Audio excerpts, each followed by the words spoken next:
The Bobby O Show.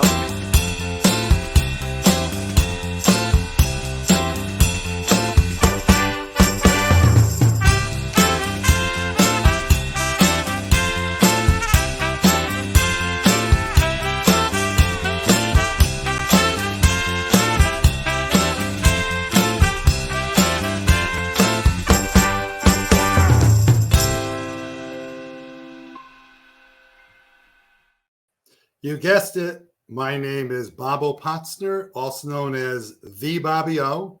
Welcome to my brand new show on Comcast Channel 23. You may have seen me before on shows I did occasionally on 30 Minutes, but Comcast was kind enough to give me the opportunity to do a weekly show now, which I'm doing. And I'm looking forward to having a great series of shows on all kinds of topics, humanitarian topics, sports, politics, you name it, artists, singers, dancers, whatever, all to involve you and to help you. Hopefully you'll have some enjoyment watching a show that's going to be called The Bobby O Show, and it lasts 30 minutes in length. And today's guest is one of my favorite guests, someone I've met many years ago who is amazing. She's so upbeat. She's an author. She's a lecturer. She is a person who is called the, quote, the light lady, because she brings light to everyone's life. Welcome, Michele Phillips. You are the first guest on The Bobby O Show. What an honor. Thank you for having me as your first guest. I'm very happy to be here. It came down to you or Taylor Swift, and I decided that you were more She was busy. Yeah. No, she just didn't quite fit the bill the way you do. Okay. I'm Michele, so honored and delighted to be here with you. Oh, it's a pleasure. Michele, tell us a little bit about yourself. Yeah. Thank you. Basically, I've been working in Fortune 500 companies since 2000. I give corporate workshops. I do executive coaching. I also do personal coaching. I authored a book called Happiness is a Habit, which is based on the habits of happy people. And it's really embedded in neuroscience and positive psychology. So in a nutshell, I'm coaching, I'm training, I'm writing, and just loving every minute of it. You're so upbeat. And what is the topic you want to talk a little bit about today? What is your focus going to be in today's show? Well, as we were discussing last week, what should we make the first show about? And I think what we were talking about was just managing your calendar, managing your life. I always say, what's the rush? Where's everybody rushing to? And, people don't have to live in overwhelm, but it takes a decision to live another way. So I thought we could talk about managing your calendar, being busy versus being happy, and those kind of topics. I loved your book, Happiness is a Habit. I've read it twice. I've also bought it and or recommended to some of my clients to read it who are going through difficult times.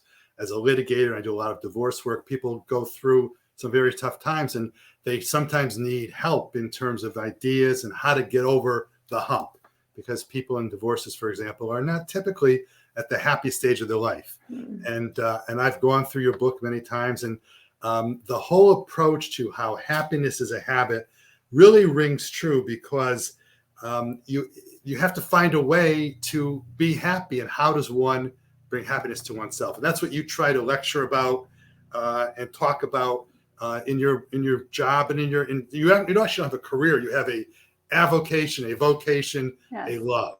Yeah, it's a calling. Tell us about that. Basically, when you mentioned divorce, and habits are the things you do without thinking, right? So in my book, I want people to look at their habits mentally, physically, spiritually, and emotionally, and ask themselves, are the habits that they have getting them where they want or moving them away from what they want?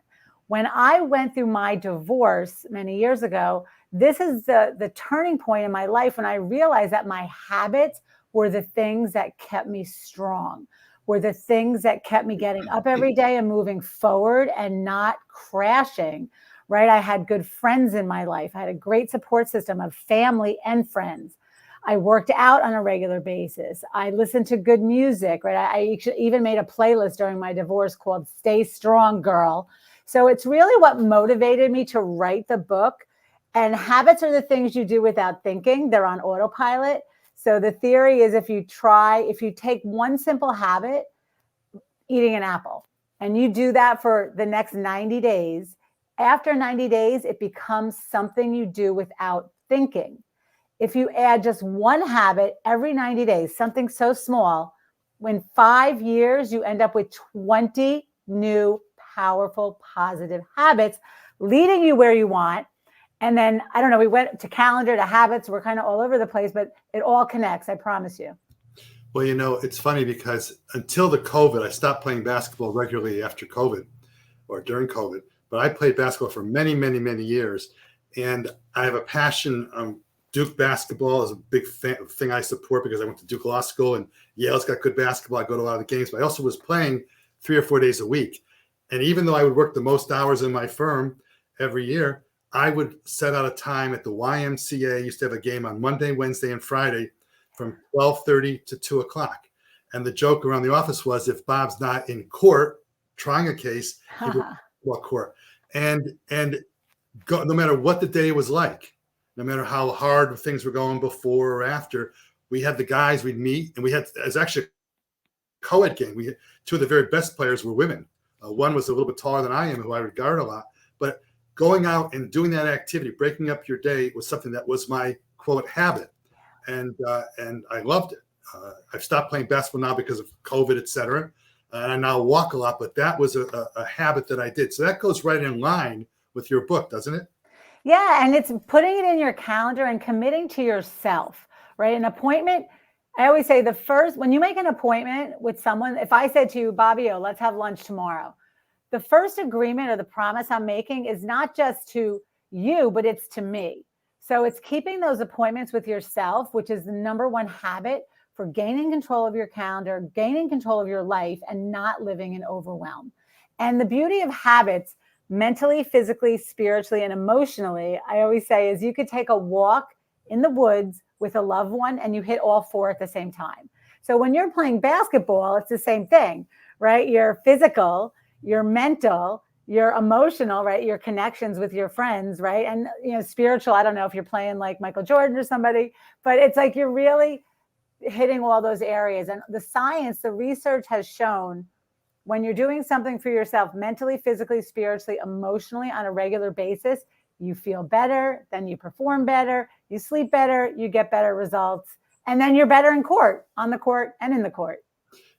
I would say about a lot of times my clients would talk about how difficult they'd be going through certain divorce issues. And I would often ask and say, what do you do for yourself? Don't tell me what you do for your kids, your spouse, your family. What do you do for yourself? Well, I don't really have time. I work, I have this, whatever. And I would suggest to people, because I think when you're doing divorce work as an attorney, it's more than just what's the law. You've got to, help people other ways, almost an amateur psychologist. And I would say, I'd encourage, why don't you just try 2 days a week, taking a walk, doing this, doing that. And at the end of the cases and years later, some people would say that some of the good advice I gave was to do that kind of activity. Why is it important, you think, to have that regularity? How does that, you think, help people? Well, it's the disconnect, especially if you're in a stressful situation such as a divorce, right? That's a lot of brain power. That's a lot of stress. That's a lot of worry and a lot of unknown. And what happens with your brain is every thought is like a unit of energy, and it collects another thought that's like it, and another thought and another thought. And you're really like that, you're spiraling sometimes in the wrong direction. So taking the break, going for a walk, watching a funny movie, reading a book, it breaks the momentum of your thoughts. That's what, for me, for meditation, walking, taking a nap, playing with your puppy, playing with your kids, right? Anything that breaks that chain of thought, because the chain of thought is what will make you crazy. And that's why it's so important, especially when you're going through a trying time. It's funny or ironic. When I do my long walks, if it's during the early evening, I'll go downtown Richfield, Connecticut to walk because it's a little safer. And I probably see in every walk 5 or 8 people whose names I don't know. It's hi, Sally, hi, Jimmy, whatever. And you smile and you walk by. And these are people I don't know, but we have like a pattern. You see people who are doing it different times of day, other times of the day. And you can see how people seem happier. What I don't like is when I see people, and who am I to judge, right, who have their earplugs on and they're talking yak, yak, yak. And I don't view that, for me personally, as taking time for yourself. If you're doing work or whatever, I think it's important to take that time away to just think or don't think, Yeah. Well, even the research has shown that, just 10 minutes, once you get into the woods or you get under the blue sky or your heart rate goes down, everything starts to reset. So if you're still connected to technology, you're getting half the benefit. But when you're disconnecting and you're actually looking at the clouds, looking at the sky, seeing the flowers, feeling the breeze, literally your body is resetting, your heart's slowing down, your brain's slowing down. And that calmness that comes over you enables you to make better decisions when you get back to whatever you're doing. It's funny. One time I was having said about how you should just be thinking or not thinking, relaxing what you're doing. I was in the middle of a trial and I did my walk that night. And of course, you prepare when you're on trial, you're in court from 9 to 5, but you're working from 7 to who knows how late, getting ready. And I was doing my walk about 8:30 one night. And I had this great thought. I said, wait a minute, that's the key. But I was a mile and a half from the end of my walk. So now I don't usually like to run. I started running because I wanted to hurry up and get home so I could write down what the thought was. And that's what happens. So when your mind relaxes, right, that's when the best thoughts come in. And if you're giving a great testimony here that it happens when you're walking, but most people get their good ideas in the shower, when they're half asleep, when they're playing with their dog. So it's like literally when you start to relax, you're able to get new ideas and fresh perspective. And talk about new ideas and fresh perspectives. These books behind me, as I said before the show in our prep, I've read about 85% of these books. And what I have always done for the last 20 plus years is if I found a quote I liked, I'd write it down in other books, about 125 pages of quotes. And I picked a few out for today. And there's one quote I had that just fits into what you said. It's a Chinese proverb. And I always use in my quote book list the name of the author in the book so I can find it again. And this is on page 24 of a book called Hot, Flat, and Crowded by Thomas Friedman.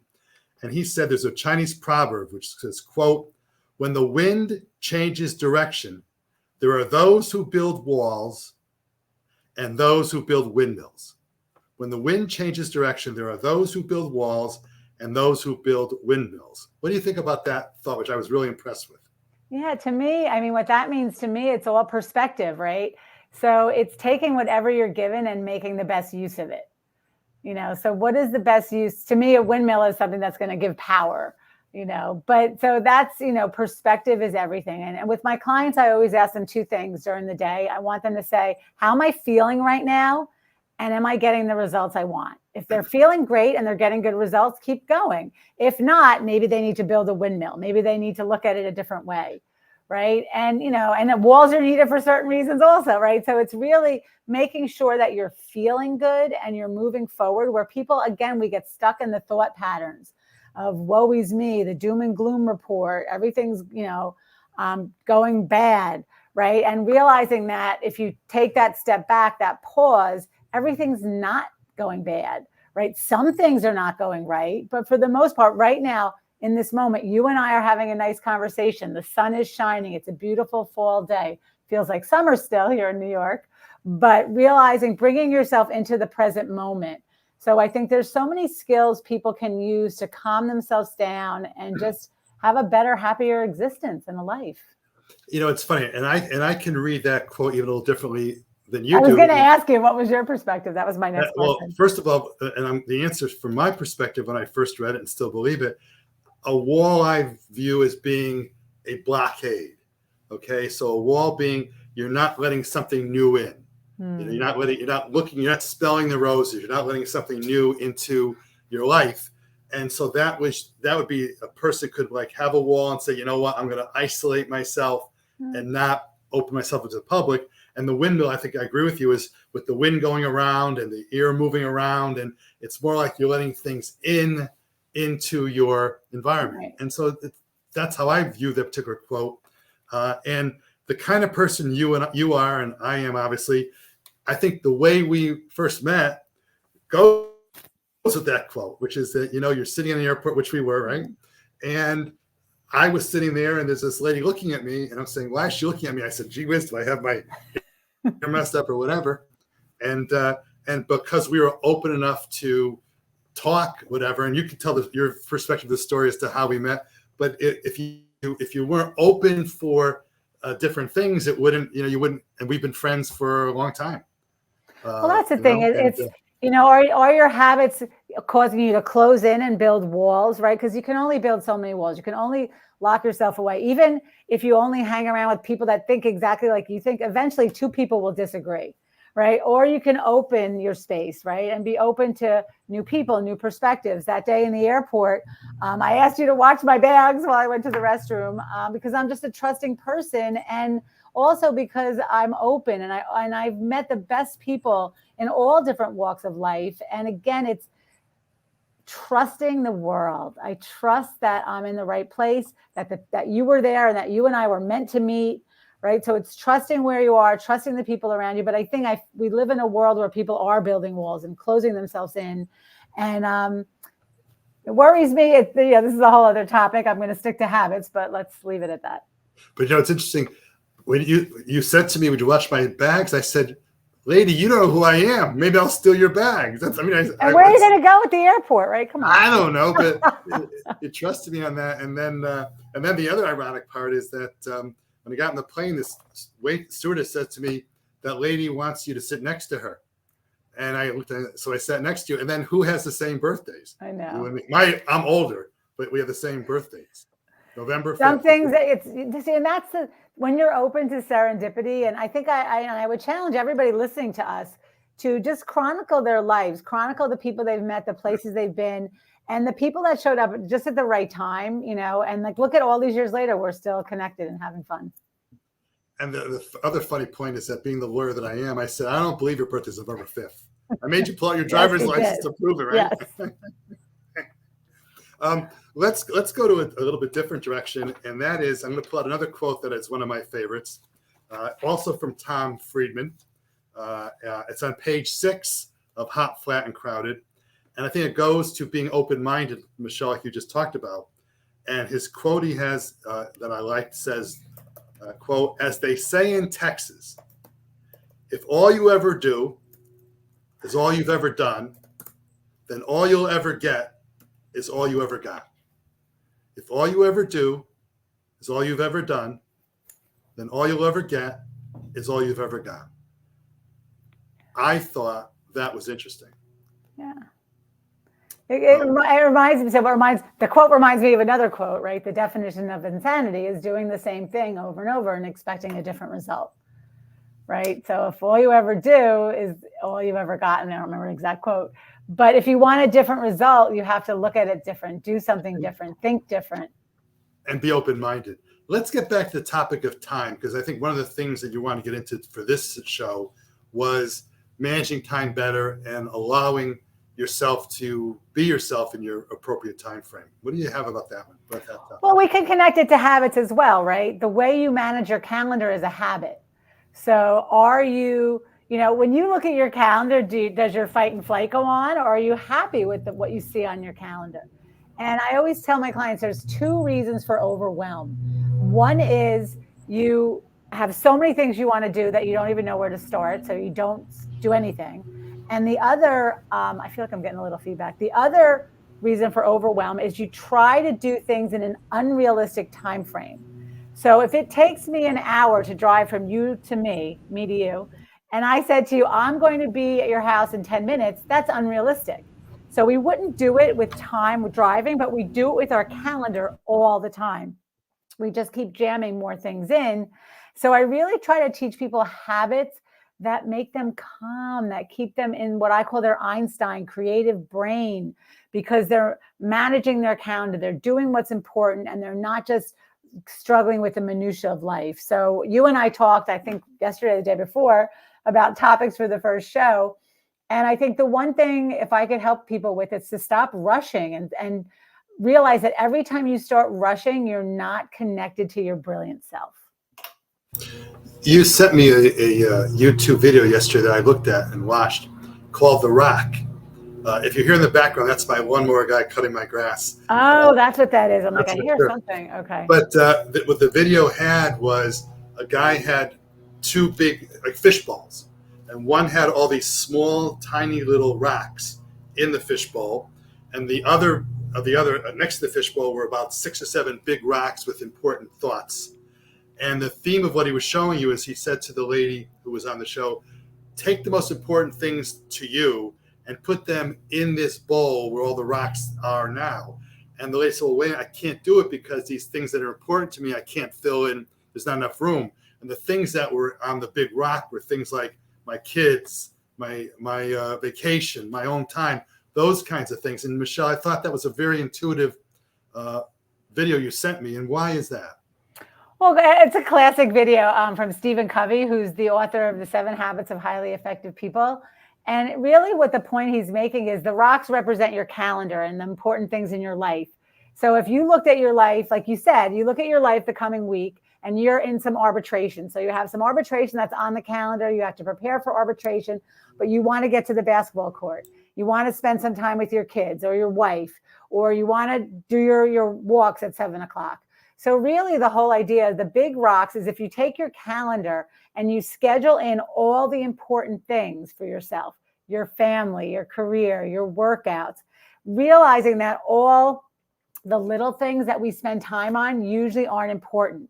We call it cherry picking your to-do list, right? We get stuck on, we go lost on the internet, or we get lost on social media, or we're organizing like our refrigerator and we should be, researching the arbitration. Like we spend our time a lot of times doing things that are insignificant. So one of the questions I always ask my clients to pose to themselves is this task moving me forward? Am I fitting the important things in my life? Because if I tie this back to happiness as a habit, like you said, when you're playing basketball, you're better on the court, you're spending time with your family. When the most important things in your life are on your calendar, you feel good and you don't wake up one day and say, how did I end up here? I never have time for myself. How do you respond to people who say, Michele, great idea. I love it. But you know what? I'm working 10 hours a day. I've got kids. I've got this. I don't have the time to fill in my schedule. How do you help people change their direction, change their focus to help them be happier in their life? How do you help them? Yeah. Just start really small. Start with small tips. One of the things I used to do, I still, most everything's on the computer and my phone, but I still have a paper calendar.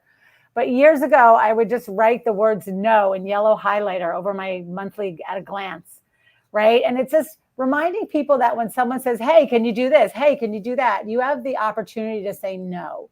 I think we say yes to a lot of things without really thinking it through and without seeing what else is on our calendar. We're such a, Instagram generation where everyone seems to be running off to Capri and working out and writing books and, realizing like, what are the most important things to you? So first I ask people to identify their top 5 important things, whether it's their family, their career, their health, and then make sure that you put those things on the calendar and start really small. Start by eating an apple. Start by taking a walk around the block. Start by carving out a half an hour to an hour for yourself. It doesn't have to be really big, and then you build a little at a time. And I think part of your message is it's okay to put yourself first once in a while. It's not being, quote, selfish. Never. You need to have your kids, your husband, your wife, your whatever, your boss, your co-workers will be better off if you have time you take for yourself. Yes, and selfish, right? I love the word selfish is such a funny word for me, Bobby. Like, so if I said to you, oh, Bobby, you're being so selfish. And basically what I'm saying is I don't want you to do what you want. I want you to do what I want. So who's being selfish, right? It's such a, so really, I call it, there's a good selfish, right? Selfish doesn't mean I'm just taking and not sharing. Selfish means I'm taking care of me first. Again, you playing basketball, you taking the time to go for those walks, I would guarantee makes you a better service to your clients. When my kids were younger and still in grade school or high school, whatever, even though I billed the most hours in my firm, I drove the kids to school every day. In fact, I was bummed out when my son was old enough to get his driver's license when he was a senior in high school, and he would drive my daughter, who was a freshman then, to school because I didn't have a chance to, to hear what was going on. This is true. I did not tell Michele the quotes I was going to pick out for my aspect of today, and I'm going to do a third quote I have, which just ties in directly with what you just said. And that is a quote. This is in a book by Alexander Vindman, who wrote Here, Right Matters, An American Story. And his quote from a guy named Rabbi Hillel was, on page 242, quote, if I am not for myself, who will I be for? And being only for myself, what am I? And if not now, when? If I am not for myself, then who will be for me? And being only for myself, what am I? And if not now, when? So there's a balance that he's trying to express. Yes, you got to do for you, but there's also other things to consider also. So we're not saying dump everything else out, but it's just have some time for yourself. Michele? Yeah, I love that quote, and it is, there's that sweet spot. It's like in golf, when you hit that golf shot, you hit the sweet spot on the golf club, or you crack that bat, or whatever it is. It's the same thing. Everything has a balance, a yin and a yang.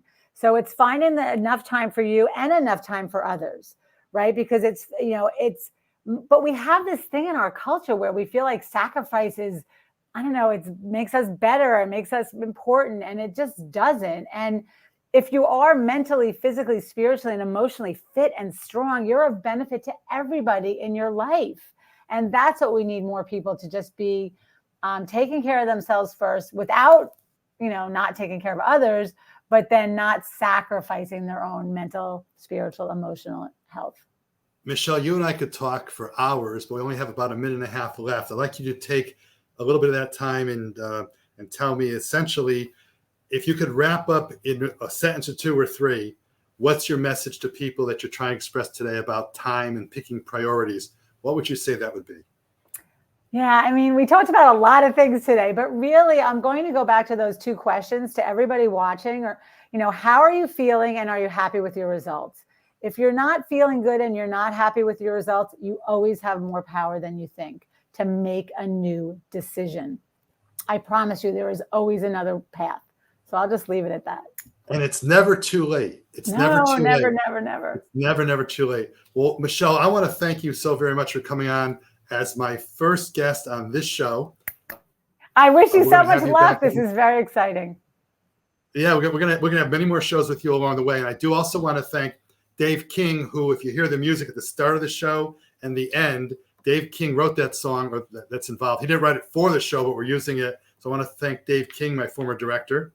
And we have the videographer I used, Christina Britton, who also did the videography. And also we have Jonathan and Candy Ann, who are very humble, but they're my directors of this show. And without them, the show wouldn't be. And I also want to thank John Galgatino, who got me my start on 30 Minutes. So I want to thank you all for this show. I hope to see you again next week. I've got a good show next week with Rudy Marconi, first selectman of the town of Richfield, on September 11th. So, ladies and gentlemen, I hope you enjoyed the first, but not the last, The Bobby O Show. Take care, Michele. Mwah.